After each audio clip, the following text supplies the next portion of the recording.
Welcome back.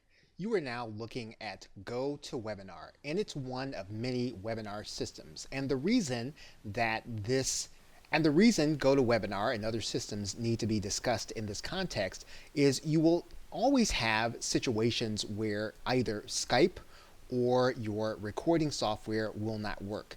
And your webinar system is a great way of being able to capture a conversation and to produce a video that you will eventually be able to edit. You can also capture a conversation using YouTube Live using the Hangouts feature.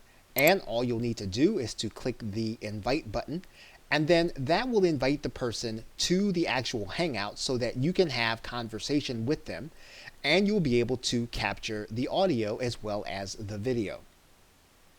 Once you've produced your MP4 video, all you'll need to do is to go to your favorite video editing software, and then you'll need to import that MP4 video into the software.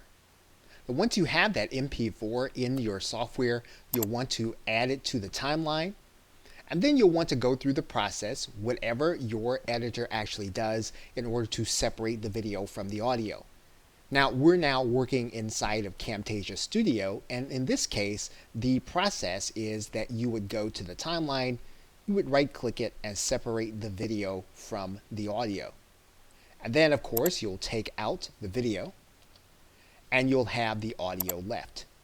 You'll then need to process this to be an MP3 or WAV file. And you'll see here that that is how this is being processed.